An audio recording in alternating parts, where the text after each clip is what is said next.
Weeks after hiker Daniel Carter vanished into Pine Ridge Woods, something terrifying keeps appearing: his footprints. But he's never been found, and sometimes the prints keep moving as if he's still out there watching.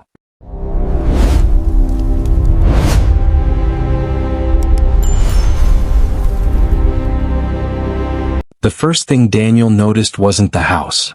It was the silence. The property sat at the very edge of a small wooded area, the kind of place real estate agents described as peaceful and private. Tall trees formed a loose border behind the backyard, their branches interlocking overhead like ribs. No road noise. No nearby neighbors. Just wind, insects, and the occasional distant bird call. Daniel, his wife Marissa, and their 8-year-old daughter Lucy moved in late spring. They wanted space. Quiet. Somewhere Lucy could play without traffic or strangers nearby. The woods at first felt like a bonus. The backyard ended cleanly. Fresh grass met a sharp, uneven line of tree roots, fallen leaves, and underbrush. No path. No opening. Just forest. Daniel made a point of walking the property line that first week. He was meticulous like that. He liked to know where things began and ended. And he was certain, absolutely certain, there was no trail behind their house. Not then. About 2 weeks after they moved in, Lucy mentioned it at breakfast. "Daddy," she said around a mouthful of cereal, "someone walked behind our yard." Daniel barely looked up from his phone. "Probably deer," he said. "They do that." "No," Lucy replied. "People." Marissa frowned. "What makes you think that?" Lucy shrugged. "There's a dirt line now. Like when people walk to school." Daniel felt a flicker of curiosity, nothing more. After breakfast, he walked outside with his coffee and stepped toward the back fence. Lucy was right. There was a narrow strip of flattened grass running along the tree line. Not deep. Not wide. Just enough to suggest repeated footsteps. Leaves pressed down. Soil darkened from use. It wasn't dramatic. It could have been animals. It could have been a trick of light. Still, Daniel was sure it hadn't been there before. The trail grew a little every day. At first, it ran parallel to the fence. Always the same distance away. About 20 feet into the trees. Close enough to notice if you were looking, but easy to ignore if you weren't. By the end of the week, the underbrush along that line had been disturbed. Broken twigs. Crushed leaves. Saplings bent aside. Marissa noticed too. "Do you think someone's walking back there?" she asked one evening, watching through the kitchen window. Daniel didn't answer right away. "There aren't any public trails," he said finally. "I checked the county maps. That forest isn't zoned for anything." "So what is it?" "Probably kids cutting through," he said, though it sounded weak even to him. Lucy had stopped playing near the back fence altogether. When Daniel asked why, she said, "It feels like they don't like me watching." "Who?" he asked. "The trees," she said. One morning, Daniel woke up early and decided to take a closer look. He pulled on boots, grabbed a flashlight, and stepped into the woods where the trail began. The air inside was cooler. Damp. The kind of cool that clung to skin. The path was clearer up close. Narrow, just wide enough for a single person to walk comfortably. Not overgrown. Not freshly cut either. Just used. It stretched deeper into the forest, curving out of sight. Daniel followed it for about 30 yards before stopping. The quiet felt wrong. No birds. No insects. Just his own breathing and the soft crunch of dirt under his boots. Then he noticed something else. There were footprints. Not fresh enough to see detail, but deep enough to tell they weren't animal tracks. Adult-sized. Multiple pairs. All moving in the same direction. Toward the house. Daniel turned around and walked back quickly. By the end of the month, the trail had moved. Not suddenly.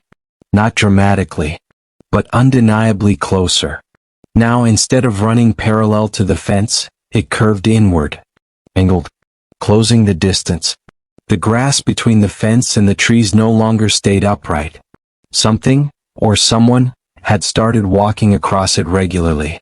Marissa suggested putting up cameras. Daniel did one better. He installed motion lights along the back of the house. Bright ones. Floodlights that snapped on with even slight movement. The first night they activated, the lights stayed off. The second night they flicked on around 2:17 a.m. Daniel bolted awake, heart pounding, and rushed to the window. Nothing. Just trees. Still. Unmoving. No shadows. No sound. The lights shut off a minute later. After that, the trail became unmistakable. A clear dirt line now started less than 10 feet from the fence. The ground was packed down hard. Leaves swept aside like someone had deliberately cleared them. Lucy refused to sleep alone. "She hears walking," Marissa said quietly one night. Outside her window. Daniel wanted to believe it was imagination. Old houses make noise. Trees shift. Wind lies. But then he heard it too. Soft footsteps. Slow. Careful. Never rushing. Never lingering. Just passing by. Always just out of sight. Daniel called the non-emergency line. An officer came by in the afternoon. Walked the yard. Stepped a few feet into the woods. "Could be hikers," he said. "Though I don't see many around here." "There's no trail on any map," Daniel said. The officer nodded. "Paths show up where people walk. Doesn't always mean they're supposed to be there." "Can you do anything?" The officer shrugged. "Not unless someone's on your property."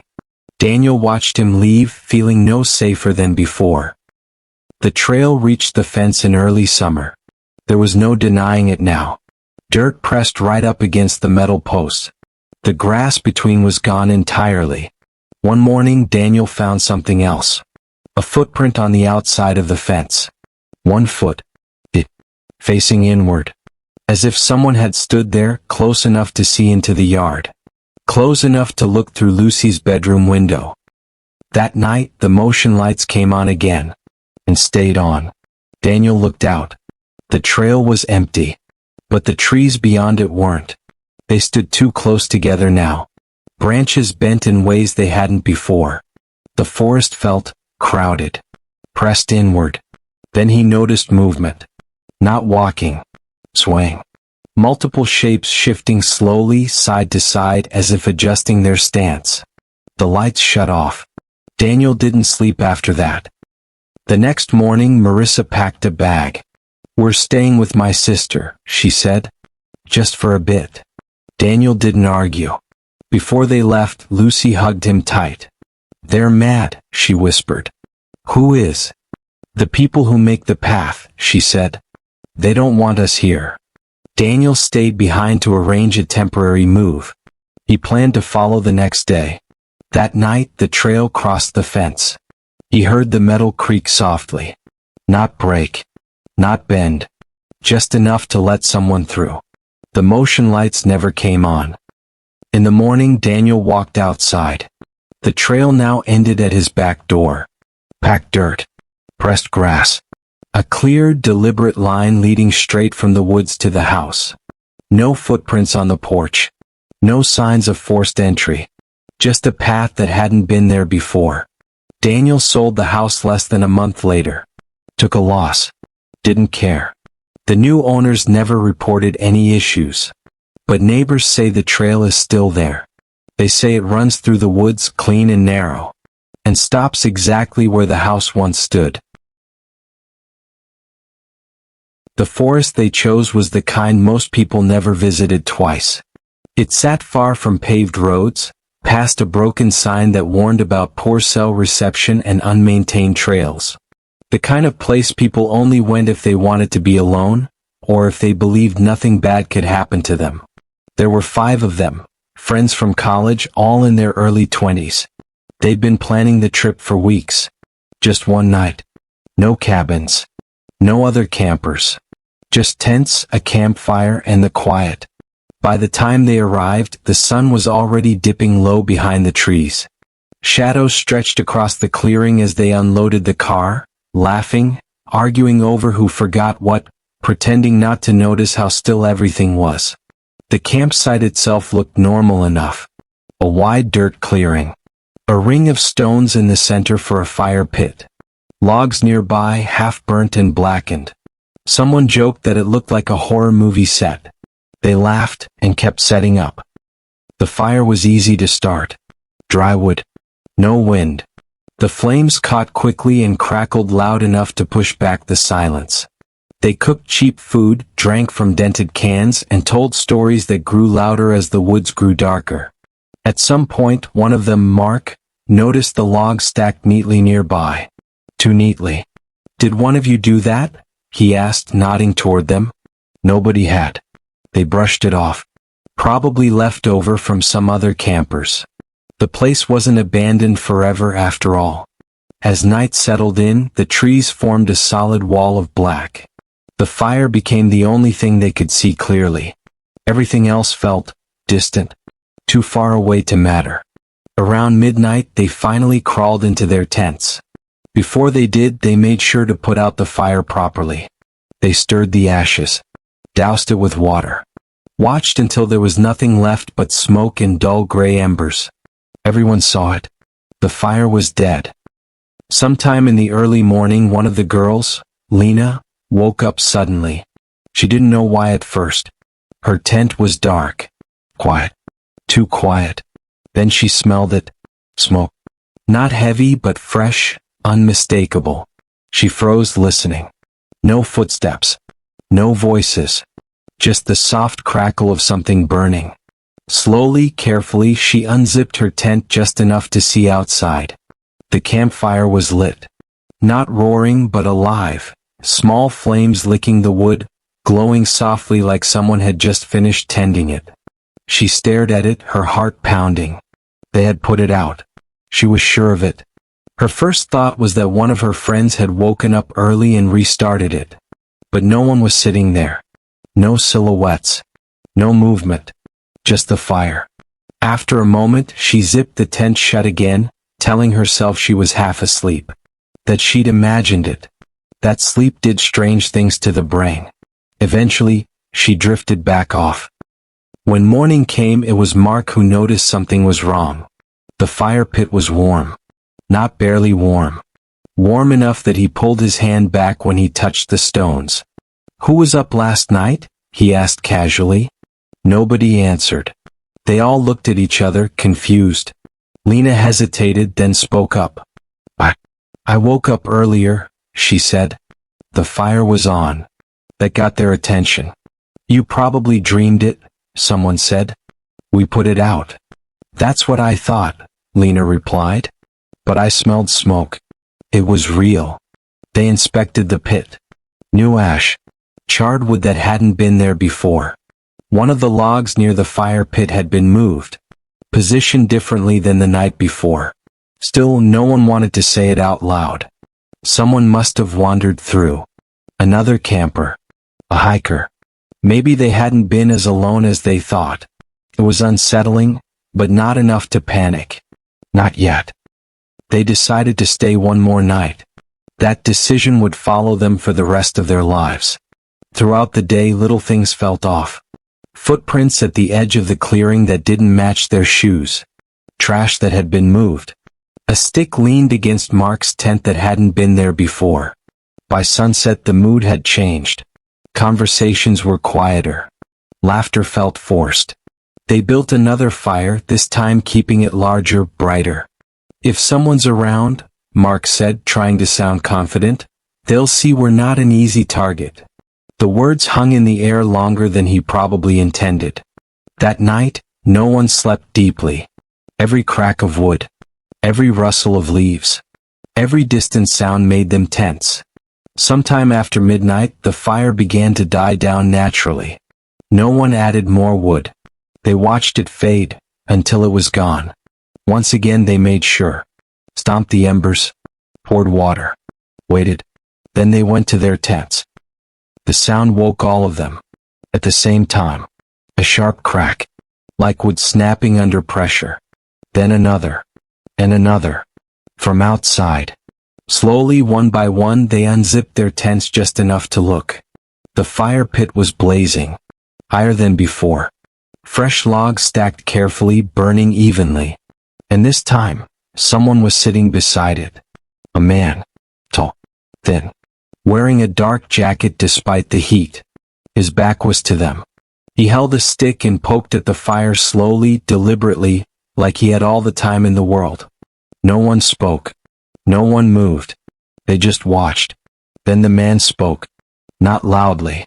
Not aggressively. "Sorry," he said calmly. "I didn't mean to wake you." His voice was steady. Almost polite. "I get cold out here at night." Mark found his voice first. "Who are you?" he asked. The man didn't turn around. "Someone who's been here longer than you think." That was when Lena noticed something that made her stomach drop. The logs. They were the same ones. The ones they'd stacked near the tents earlier. He'd taken them while they were sleeping. Mark stood up. "You need to leave," he said. His voice shook. "Now." The man smiled. They could hear it in his voice. "I will," he said. "Just like I always do." He stood slowly. Before leaving, he placed something carefully on the edge of the fire pit. Then he walked into the trees. And disappeared. They waited. 5 minutes. 10. No sounds followed. Finally, Mark approached the fire pit and looked down at what the man had left. It was a phone. Scratch. The screen cracked. When he turned it on, it opened to photos. Hundreds of them. The campsite. From every angle. The tents. The car. The fire pit. Them sleeping. Photos taken from just outside their tents. Some from only hours ago.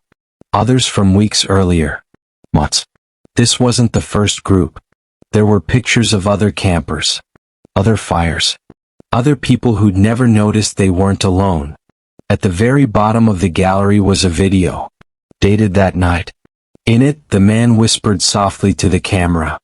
"They always think the fire is theirs." They didn't pack. They ran. They left tents, food, everything behind. By sunrise, they reached the car and drove until the forest thinned and cell service returned. They reported everything. Search teams went out. They found the campsite. They found the fire pit. They found dozens of similar pits deeper in the woods. But they never found the man. What haunts them most isn't what happened while they were awake. It's what didn't. Because someone had been there long before they arrived. Carefully building fires. Watching them sleep. Waiting patiently. For the moment they noticed. And now, every time they see smoke rising in the distance, they wonder who built that fire. And who thinks it belongs to them. The first time the dogs barked, no one thought much of it. In rural places like that, dogs bark at everything: deer brushing past fences, raccoons digging through trash, owls swooping too close to the ground. The neighborhood sat at the edge of a dense stretch of woods, the kind that looked peaceful during the day and swallowed light at night. A single gravel road curved through 6 houses, each separated by wide yards and long driveways. Most of the families had dogs. Big ones. Protective ones. So when the barking started around midnight, it was just background noise. A few seconds passed. Then someone spoke. 10. The voice came from the woods. "Oh, come, human." 2 seconds of silence followed. 9. The barking intensified instantly, snarling, frantic, the kind of sound that made it clear the dogs weren't just alert anymore. They were terrified. Lights flicked on in at least 3 houses. One of the residents, a middle-aged man named Caleb, stepped onto his porch holding a flashlight and a phone in his other hand. He listened carefully, heart already pounding. 8. The voice hadn't changed volume. It wasn't yelling. It wasn't whispering. It carried evenly through the trees, like the speaker knew exactly how far their voice needed to travel. Caleb shouted into the darkness, "Hey! Who's out there?" No response. 2 seconds. 7. Caleb's dog slammed against the screen door behind him, barking so hard its claws scraped wood. He backed inside, locked the door, and called his neighbor across the road. "Did you hear that?" he asked. "Yeah," the neighbor said. "I'm not going outside." They stayed on the phone together, listening. 6. The counting stopped there. No 5. No 4. Just silence. The barking slowly died down. One by one the dogs quieted, though none of them stopped growling. After 10 minutes the neighborhood fell still again. No one slept well that night. The next morning people talked. Some thought it was a prank. Teenagers maybe. Others assumed it was someone lost in the woods messing around. A few laughed it off completely, until they noticed the dogs. Every dog in the neighborhood refused to go near the trees. Some wouldn't even step into the backyards anymore. They whined, pulled against their leashes, planted their feet like they were being dragged toward a cliff. Animals know things people don't. That night the barking started earlier. 11:17 p.m. Not just one dog this time. All of them. A wall of sound. Then the voice returned. 10. Every light on the road snapped on almost simultaneously. This time more people went outside, staying on their porches, staying close to their doors. Phones were raised, recording nothing but blackness between the trees. 9. A woman named Ruth yelled, "We've called the police." The voice didn't react. 8. Someone else screamed for it to leave. 2 seconds. 7. One of the dogs, Caleb's, broke free of its leash and tore toward the woods, barking wildly. "No!" Caleb shouted, sprinting after it. The moment the dog crossed the tree line, the barking stopped. Abrupt. Absolute. The voice paused longer this time. Then said, 6. Caleb froze at the edge of the forest, flashlight shaking in his hand. He swept the beam across the trees, calling his dog's name. Nothing answered him. Not even insects. The woods were dead quiet. He backed away slowly, every instinct screaming at him to run. The counting stopped again. Police arrived 20 minutes later and found nothing. No footprints. No discarded flashlight. No sign of anyone ever standing there. Caleb's dog never came back. After that, people stopped going outside at night. They locked doors earlier. Pulled curtains tight. Slept with televisions on for noise. The dogs were kept indoors, trembling, ears angled toward the woods. For 3 nights nothing happened. Then on the 4th night the counting returned. This time it came from closer. So close that when the voice said 10, several people realized with sinking dread that it wasn't coming from the woods anymore. It was coming from the tree line behind the houses. The dogs exploded into barking, clawing at windows, snapping at the air. 9. Ruth huddled in her hallway, holding her phone to her chest, whispering prayers. 8. A man down the road opened his bedroom window and screamed, "What do you want?" The response came after 2 long seconds. 7. But this time something was different. There was another sound beneath the voice. Breathing. Not rushed. Not strained. Enjoying itself. Police were already on their way when the counting reached 5. They never heard 4. Because that's when the knocking started. One knock. On one house. Then another knock. On a different door. Perfectly spaced. 2 seconds apart. The voice resumed, soft now, almost pleased. 3. People watched their security cameras, watching darkness knock back. No one opened their doors. No one moved. 2. On Ruth's camera, a shape stepped into view. It stood just outside her porch light. Not rushing. Not hiding its face. Just standing there. Still. Waiting. 1. The knocking stopped. So did the counting. The police arrived to 6 houses in silence, doors locked, residents in shock. No intruder was found. No fingerprints. No tracks. And no explanation. Except for one thing. When officers reviewed the security footage later, they noticed something no one had caught in the moment. The voice wasn't counting down. It was counting back. Every time. 10, 9, 8. Because on the final night, the voice never said 0. Instead, as it stepped closer to Ruth's door, it spoke again. Clear as day. Now you know how many of you are awake. 2 seconds passed. Then the dog started barking again. They used to say the woods behind the school were off limits. That's what everyone believed, even the teachers. A few metal signs were half buried near the back fence, sun-bleached, bent, unreadable. Over time, students stopped asking questions. The woods were just there. Dark, quiet, watching, and according to the town, closed. But that wasn't true. The high school sat at the edge of a small town, the kind of place where nothing big ever happened and everyone assumed that meant nothing bad ever could. Football games on Fridays. Church on Sundays. The forest behind the school stretching farther than anyone could see, thick with old trees and tangled undergrowth. From the football field you could see the tree line clearly. No fence. No barrier. Just grass ending abruptly where the woods began. Evan noticed that first. He was a junior, curious in the way teenagers often are when adults stop paying attention. One afternoon, while killing time after practice, he walked the perimeter of the field and realized something felt off. The school had fences everywhere else. Around the parking lot. The dumpsters. The athletic storage shed. But not the woods. He mentioned it to his friends, Maya, Lucas, and Jonah, half joking, half serious. Maybe they just forgot, Jonah said. Maya shook her head. Schools don't forget stuff like that. The curiosity lingered. A few days later, Evan searched through old town records online. He didn't expect much. Just zoning information, maybe a land sale. What he found instead made his stomach tighten. The land behind the school wasn't owned by the school district. It wasn't protected land. It wasn't private property. It didn't belong to anyone. No deeds. No titles.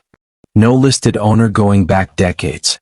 Just a blank space on the records. When he showed the others, Lucas laughed nervously. So what, it's like, free land? No, Maya said quietly.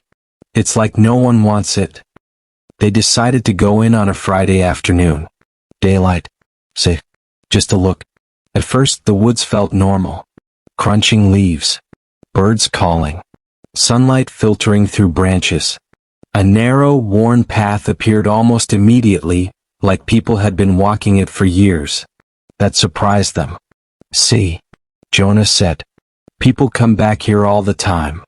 But the further they walked, the quieter it got. The birds faded. The air felt thicker, heavier, like it pressed against the ears. Then they found the markings. Carved into tree trunks at shoulder height. Small, neat symbols. Lines crossed through circles. Repeated again and again, always facing the path. Maya ran her fingers over one. These are fresh. That was when Evan noticed something worse. The path wasn't random. It curved, slowly, gently, toward the back of the school. They turned back before sunset, unsettled but telling themselves they were overreacting. But over the next week things changed. Students began whispering about noises during class. Soft tapping sounds near the back walls. Teachers complained about muddy footprints in the hallways after hours. Custodians found leaves in places they shouldn't be, windowsills, lockers, even inside classrooms. Then a senior named Tyler went missing. He was last seen staying late after band practice. His car was still in the parking lot the next morning. His phone was found crushed near the tree line, screen shattered inward, like something heavy had stepped on it. The school closed for one day. Just one. They said it was unrelated. Evan couldn't shake the feeling that the woods were closer than before. From the field, the trees seemed nearer. The shadows deeper. So they went back. This time at night. They told themselves it was stupid. They told themselves they were just looking for answers. The forest greeted them with silence. No insects. No wind. The path was wider now. Clear. Smooth, like it had been maintained. And the symbols? They were everywhere. Painted. Carved. Etched into stones. Then they saw the clearing. In the center stood something that didn't belong. A structure made of stacked desks, chairs, lockers. School property. Old, broken, dragged deep into the woods. Arranged carefully. At the center, nailed to a board, was the school's original site map. with names written underneath it. Students, teachers, custodians. Some crossed out, some circled. Tyler's name was circled twice. A sound came from behind them. Footsteps. Slow. Heavy. Not one set. Many. They didn't run right away. Shock froze them. Then the footsteps stopped. A voice came from the darkness. Come. Familiar. School's still in session. It wasn't monstrous. It wasn't distorted. It sounded like a teacher. They ran. Branches tore at their clothes. The path seemed longer, twisting in ways it hadn't before. The trees leaned inward, blotting out the moon. Behind them the footsteps followed. Always at the same distance. Never closer. Never farther. Waiting. When they broke free onto the field, the lights flickered on automatically. The woods went still. Too still. They didn't look back. The police searched for weeks. They found nothing. No structure. No symbols. No clearing. The school district finally installed a fence. Tall. Metal. Block. They said it was for safety. But the fence didn't surround the woods. It surrounded the school. Years later, the building was demolished. Condemned after too many unexplained incidents. The land sat empty. But locals say if you walk near it at night, you can still hear footsteps coming from where the classrooms used to be. And sometimes, if you stand close enough to the tree line, you'll see new paths forming, leading out. The clearing was supposed to take 3 days. It was a quiet piece of land just outside a shrinking rural town, bordered on all sides by thick woods that locals barely acknowledged anymore. The county had sold it cheap to a small construction company that planned to build a storage facility. Nothing fancy, just concrete slabs and chain-link fencing. The kind of place people forgot existed once it was finished. On the first morning, 4 men arrived just after sunrise with chainsaws, gloves, and a rented backhoe. They joked about snakes and ticks, complained about the humidity, and got to work cutting through brush that hadn't been disturbed in years. Less than an hour in, one of them stopped. He'd been clearing brambles near the tree line when he noticed something pale against the dark bark of an oak. At first he thought it was trash, maybe an old rag or a torn piece of fabric caught on a nail. He stepped closer. It was a shoe. A small one. A child's sneaker, maybe size 6 or 7, nailed through the sole directly into the tree trunk. The fabric was faded but intact. The laces were still tied. For a few seconds he just stared at it, confused more than afraid. Kids did strange things sometimes. Maybe someone lost a shoe years ago and thought it was funny to hang it up. Then he noticed another one. And another. Once the others came over, the joke stopped. Walking along the tree line revealed more shoes, dozens of them. Tiny sandals. Velcro sneakers. A little pink rain boot. All nailed at about chest height, evenly spaced, like someone had taken their time arranging them. What unsettled the crew wasn't just the number. It was the condition. None of the shoes were old. They weren't brittle or cracked. The colors hadn't fully faded. Some still had dirt clinging to the soles, packed into the grooves like they'd been worn recently. One man pulled out his phone and took photos. Another suggested it was some kind of memorial, maybe for kids who died. Someone else said it was probably art. People did that sort of thing now. No one laughed. The site manager called the county office. The county told them to keep working and said they'd look into it. No police were sent.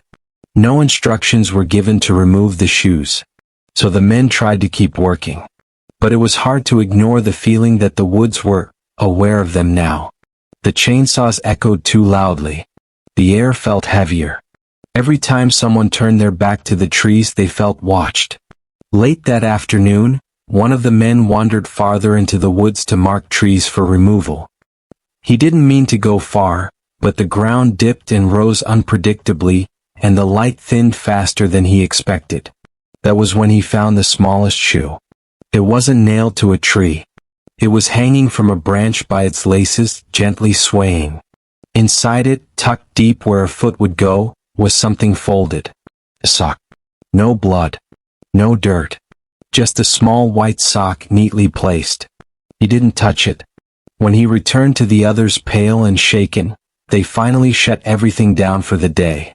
That night, the sheriff's department received an anonymous call. The voice was calm, almost bored, and said only one thing. You should check the trees behind the old county lot. They're still there. Deputies arrived the next morning. They photographed the shoes, counted them, tagged them.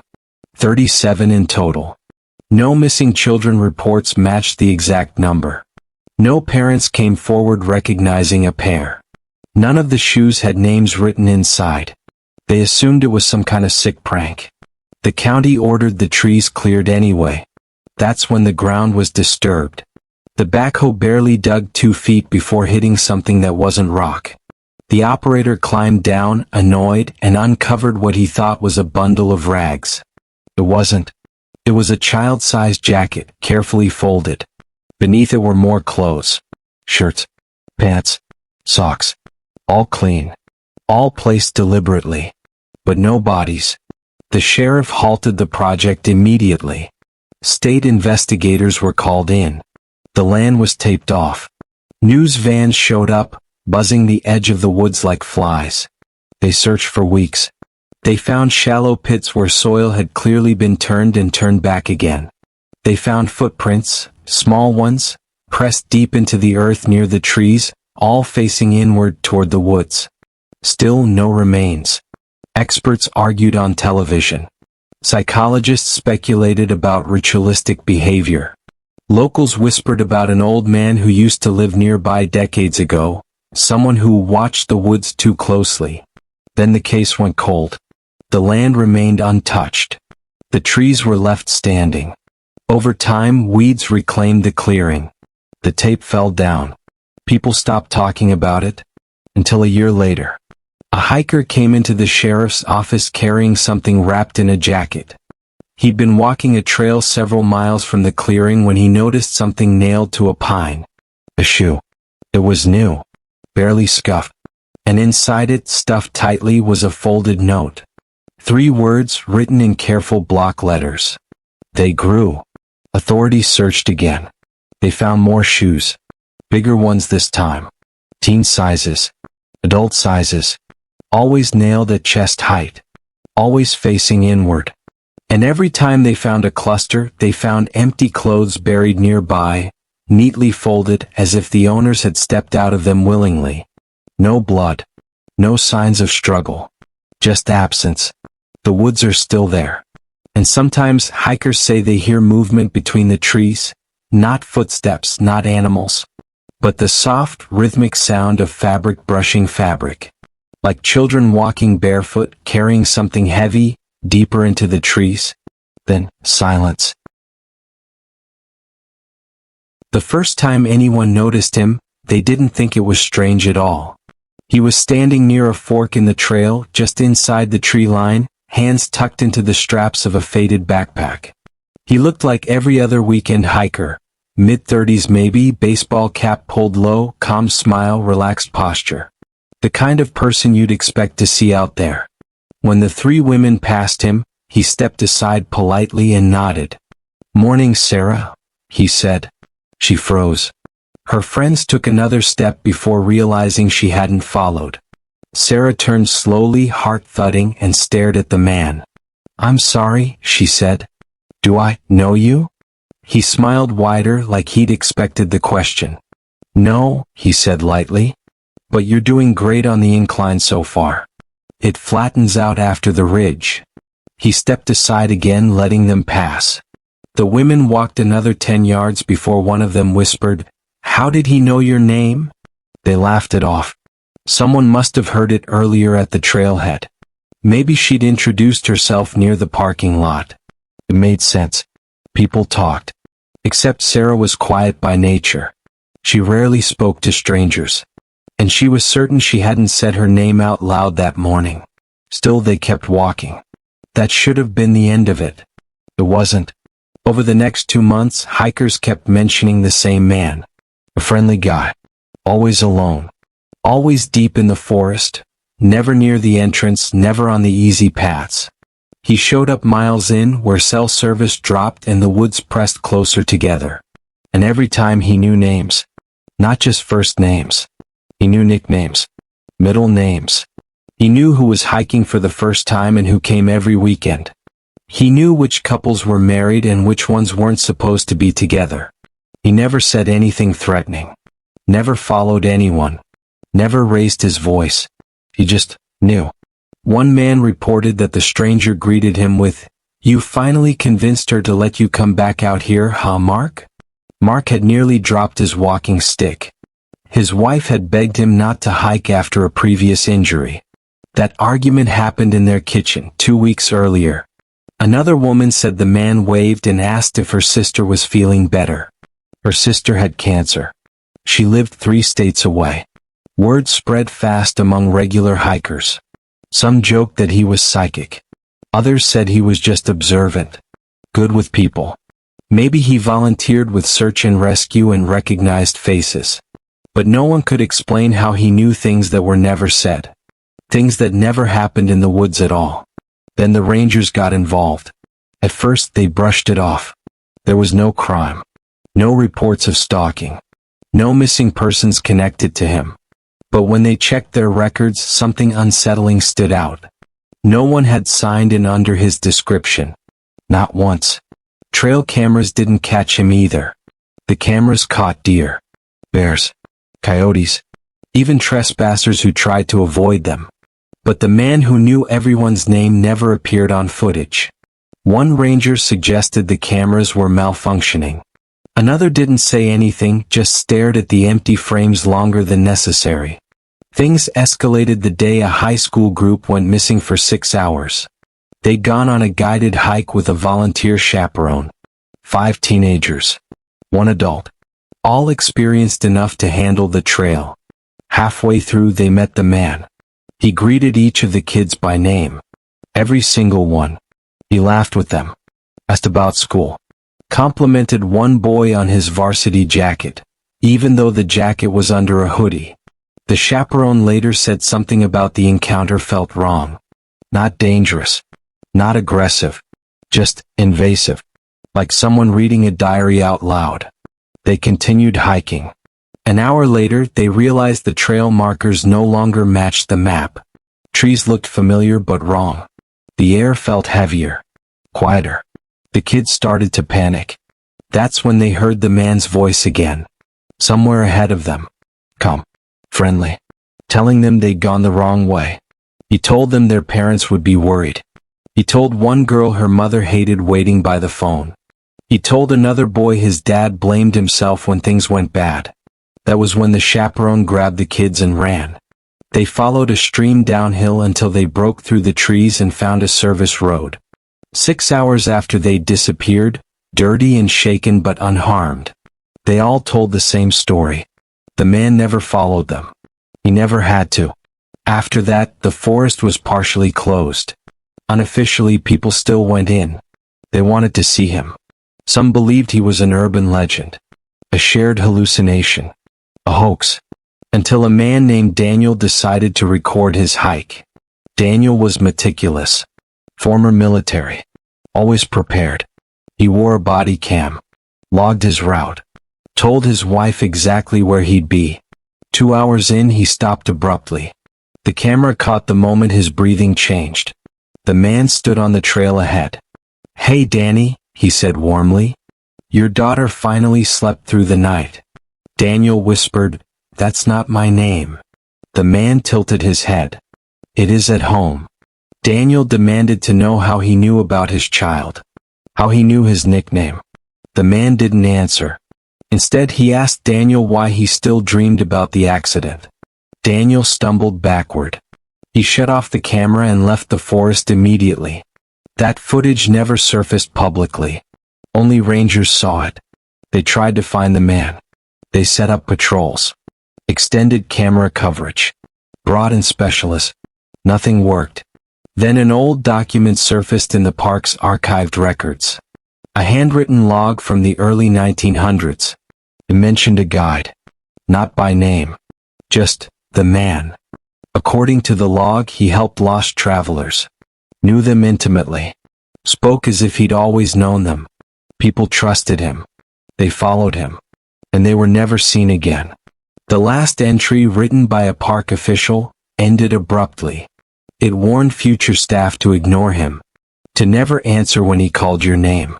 Because the longer you talked to him, the more of you he seemed to remember. The forest reopened months later.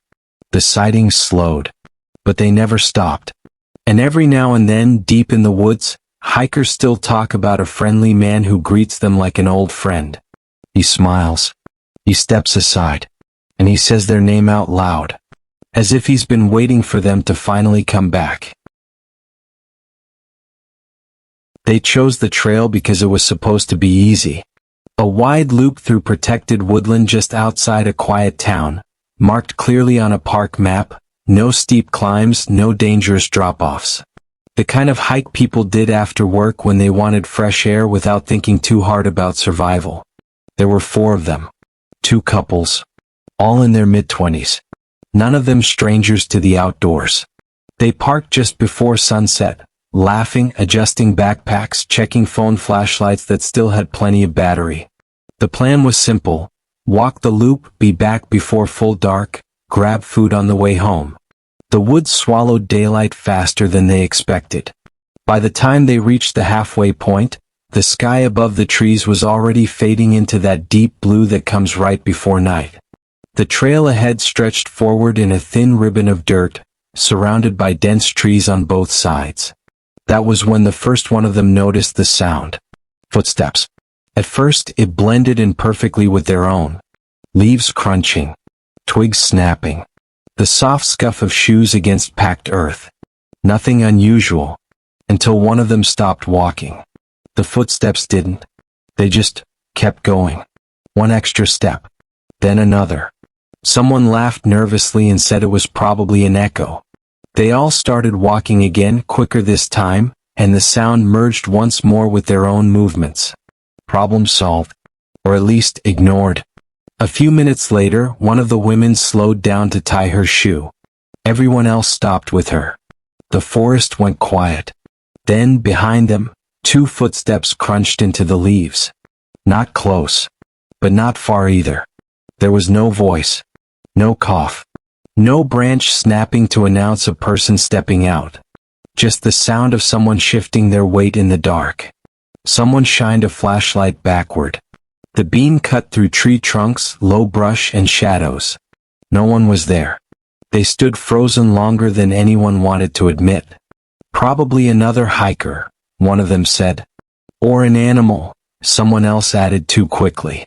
No one fully believed either explanation.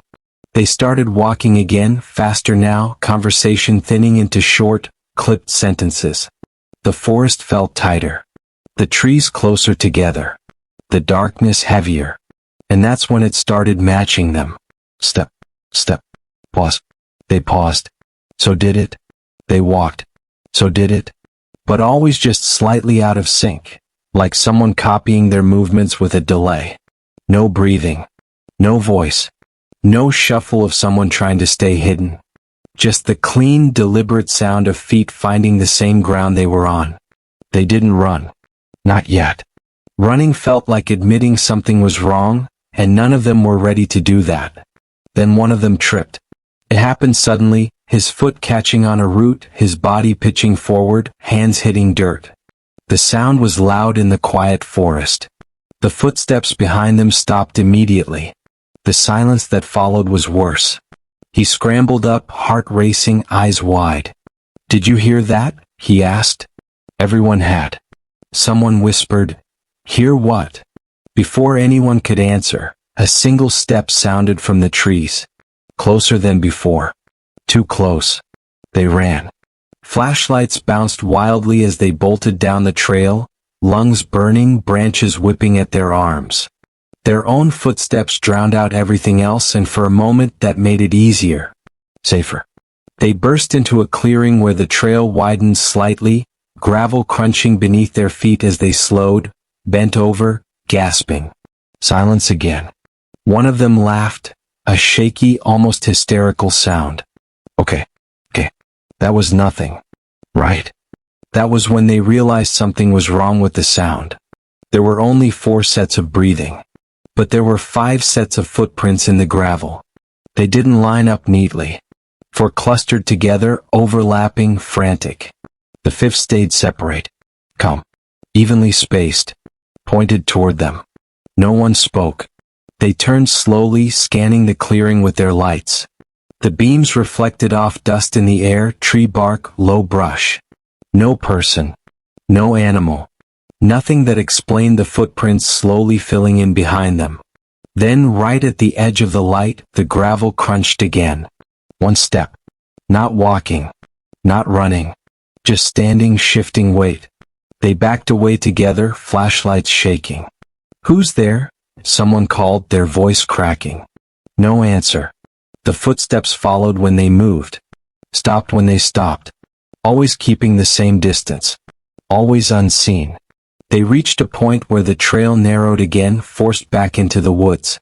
No one wanted to go first. One of them whispered, "If it wanted to hurt us, it would have already." That thought didn't help. They moved slowly now, every sense screaming. Every shadow felt wrong. The air felt thick, heavy, like the forest itself was holding its breath. Then the sound changed. Not louder. Closer. So close they could hear leaves compressing, not snapping. Like someone deliberately stepping where it wouldn't make noise, except they still heard it. They just didn't understand how. One of the women started crying quietly. That's when the footprints appeared again, this time in soft dirt right beside the trail. Bare footprints. Human-shaped. But wrong. Too long. Too narrow. Toes pressed deep, heels barely touching. And they didn't face forward. They pointed sideways. Toward the trees. As if whatever made them wasn't walking with them anymore. It was walking beside them. Matching their pace. They didn't finish the loop. They didn't care about staying on the trail. They cut through brush, branches tearing at clothes, desperate to reach the faint glow of the parking lot lights they could finally see through the trees. Behind them the footsteps followed. Never rushing. Never panicking. Just keeping time. When they burst into the open space of the parking lot, the sound stopped instantly. No final step. No retreating footsteps. Just silence. They stood under the yellow lights, shaking, checking each other, counting heads again and again. 4. Only 4. They left without speaking. None of them went back to that park. Weeks later, one of them searched online for reports. Missing hikers. Complaints. Anything. Buried deep in an old forum, they found a post from a ranger who'd retired years earlier. It mentioned a section of trail that had been rerouted multiple times. A stretch where people reported being followed without ever seeing anyone. Where tracks appeared that didn't belong to any animal. The ranger had written one last line before the thread went quiet. Whatever walks there doesn't hunt like a predator. It learns your pace first. And the most disturbing part wasn't that the footsteps followed them. It was that whatever it was never tried to catch up. As if it already knew. That there would be another night. Another group. Another set of footsteps to practice with. The woods outside the town of Red Hollow were known for their noise. Even at dawn, before the sun burned the mist off the trees, the place felt alive. Birds calling from unseen branches. Insects humming low to the ground. Leaves shifting as small animals moved just out of sight. Hunters who grew up there used that sound the way sailors used the stars. Silence meant danger. Noise meant balance. That's why Daniel Mercer noticed immediately when everything stopped. Daniel had hunted those woods for over 20 years. He knew the land by memory, not maps. He could tell which trail he was on just by the slope beneath his boots. He could tell what kind of animal had passed by from a single bent fern. He trusted the woods because he understood them. Until one October morning, when the forest went quiet for no reason at all. He was halfway along an old deer path, rifle slung low, breath slow and steady, when the birds stopped singing. Not one by one. All at once. The insects vanished next. The faint buzzing that usually floated through the air cut off like a switch had been thrown. Even the wind seemed to pull back, leaving the branches frozen in place. Daniel stopped walking. He stood still for a few seconds listening. Nothing. No crows. No squirrels. No distant rustle. Just his own heartbeat suddenly loud in his ears. Hunters know that silence sometimes means a predator is nearby. A bobcat. A bear. Something that makes smaller creatures hide. But this felt different. Predators move. This silence didn't move. It sat there, heavy and complete, like the woods were holding their breath. Daniel waited, then slowly turned his head. That's when he saw the man. He was standing about 30 yards ahead on the trail. Just standing there, facing away, hands at his sides. He wore dark clothes that didn't match any hunting gear Daniel had ever seen. No blaze orange, no pack, no rifle. At first, Daniel assumed he was another local. Maybe someone new to town who didn't know the rules. "Hey," Daniel called out, keeping his voice calm. "You hunting out here?" The man didn't turn around. Daniel frowned. "This area's active," he said louder. "You should be wearing orange." No response. Daniel took a step forward. The moment his boot touched the ground, the silence deepened, like something tightening its grip. Then the man began to walk. He didn't step off the trail. He didn't hurry. He moved straight ahead, unbothered, like he hadn't heard anything at all. Daniel watched him go, uneasy but not afraid. Not yet. When the man disappeared behind a bend in the path, the woods exhaled. Birdsong returned in a messy rush. Insects resumed their low chorus. Somewhere off to the right, something small scrambled through the underbrush. It was as if the man had taken the silence with him. Daniel stood there for a long time before turning back toward his truck. He told himself it was nothing. But the woods remembered. Over the next few weeks, other hunters noticed the same thing. It started as campfire talk. Half-joking comments traded between men who knew each other too well to lie easily. "Ever notice how quiet it gets sometimes?" one asked. "Yeah," another said. Like someone hit mute. They compared notes. Different trails. Different days. Always the same pattern. Silence. And a man. No one could describe him exactly the same way. Some said he was tall. Others swore he was average height. His clothes changed depending on who saw him, but everyone agreed on two things. He was always alone. And animals vanished when he arrived. One hunter claimed he watched a group of deer freeze mid-step, then slowly back into the trees, never breaking eye contact with the man. Another said he found fresh tracks that ended abruptly, like the creature had been lifted straight up from the ground. Daniel tried to stop thinking about it, until he saw the man again. This time it was late afternoon, the light slanting low through the trees. Daniel had moved deeper than usual, following a trail that cut through a section of forest most people avoided. The silence came first. Then the man stepped out between the trees. This time he turned. Daniel later said that was the worst part. The man's face wasn't wrong. Not exactly. He had eyes, a nose, a mouth. But his expression didn't change. Not when he saw Daniel. Not when Daniel raised his rifle slightly out of instinct. It was the kind of face you'd expect to blink. Or frown. Or react. It didn't. "Sir," Daniel said, his voice tight. "You shouldn't be out here." The man tilted his head just enough to suggest he'd heard. Then he spoke. "You're early." Daniel swallowed. "Early for what?" The man didn't answer. Instead, he stepped off the trail and walked into the trees. The silence followed him like a shadow. Daniel left the woods shaking. That night, he dreamed of empty forests, of trees without birds, of animals standing perfectly still, eyes locked on something he couldn't see. The next morning, a hiker went missing. A college student. New to the area. Last seen entering Red Hollow just before sunset. Search parties flooded the woods. Volunteers. Police. Dogs. Everywhere the teams went, the forest felt wrong. Too still. The dogs whined. Some refused to move forward at all. One bolted, leash snapping from its handler's grip. 3 hours into the search, someone saw a man standing near a creek. When officers approached, the animals went silent.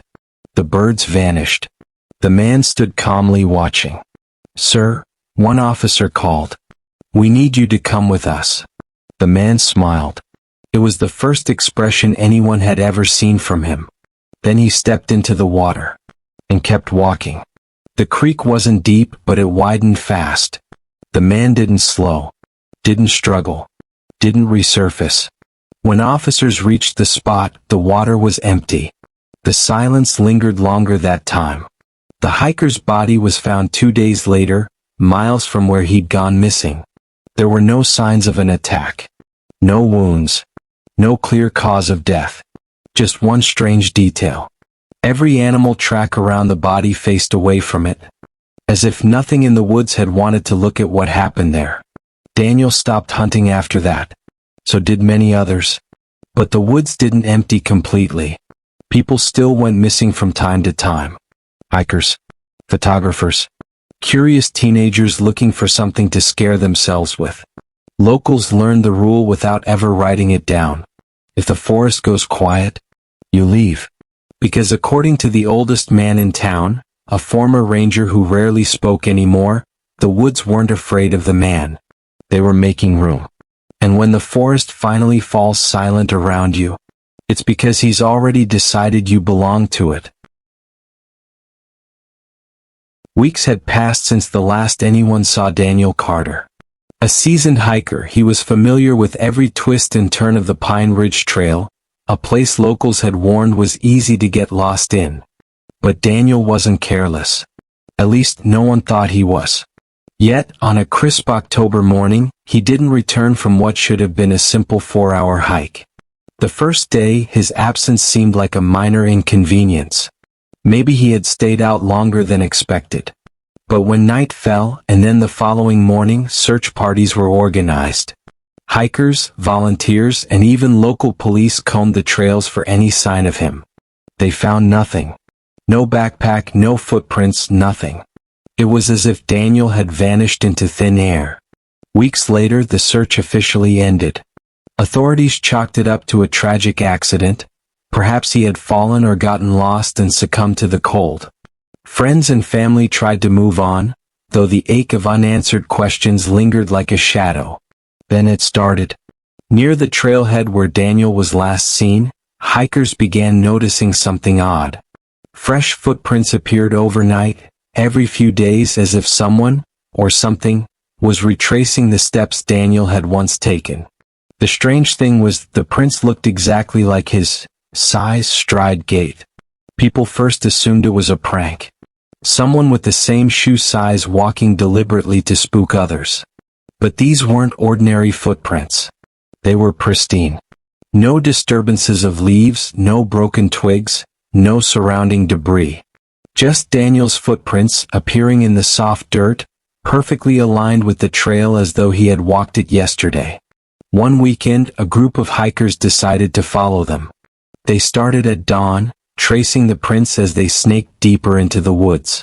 The sun barely broke through the dense canopy, and the air smelled of damp earth and pine needles. Hours passed, and the footprints led them farther than anyone would normally wander. Then they stopped. At first it seemed normal. Trails often dead-ended. But the strange thing was, the prints didn't continue past a shallow clearing. No sign of struggle, no blood, nothing. Just footprints that ended abruptly, as if Daniel had vanished again. They waited. Minutes stretched. The forest held its breath. And then, from the edge of the clearing, one of the hikers spotted movement. A shadow, tall and thin, slipping silently between the trees. It moved with purpose, almost unnaturally, as though it knew the hikers were there without making a sound. "Did you see that?" whispered one of them. "No. Must be an animal," another replied, though the voice betrayed fear. But it wasn't an animal. Not entirely. The shadow emerged into the clearing, and for the briefest moment, they could see its shape clearly. Daniel, or something that looked like him, stood there. But his posture was wrong. Too rigid, too deliberate. His eyes weren't human, or maybe they were empty, dark, and hollow, reflecting nothing. Before anyone could react, he, or it, disappeared. No sound, no rustle of leaves, nothing. Just gone. The hikers ran. When they returned the next day with authorities, they found the clearing empty. Except for the footprints. Fresh again, perfectly formed, leading from the trailhead to the clearing, stopping at the exact same spot. Over the following weeks, the same pattern repeated. People reported sightings, sometimes glimpses through the trees, sometimes footprints that no one could explain. Authorities dismissed it as folklore or hoaxes, but the local community grew uneasy. Some refused to hike the Pine Ridge Trail altogether, warning others that the woods don't let him go. Then came the final horrifying discovery. A lone hiker, unaware of the history, reported following a new set of footprints deep into the forest. The trail ended at an abandoned cabin, long forgotten and overgrown. Inside, the floor was covered with old newspapers, rotting leaves, and dust. But in the corner, someone had scratched into the wooden floor a single word, repeated over and over. "He's watching." No one was inside. No evidence of Daniel, no signs of life. Only the footprints. To this day, hikers say the prints continue to appear at the trailhead, sometimes even when no one has been near the area for days. Those who have tried to follow them report seeing shapes moving just beyond their vision, always at the edge of the trees, always silent, always watching. And some swear if you stay long enough, you can hear footsteps behind you in the dirt, following your every move. Daniel Carter is still missing. And every time someone ventures near Pine Ridge Trail, his footprints remind them of the one terrifying truth no one can explain. He, or something wearing his form, never left the woods.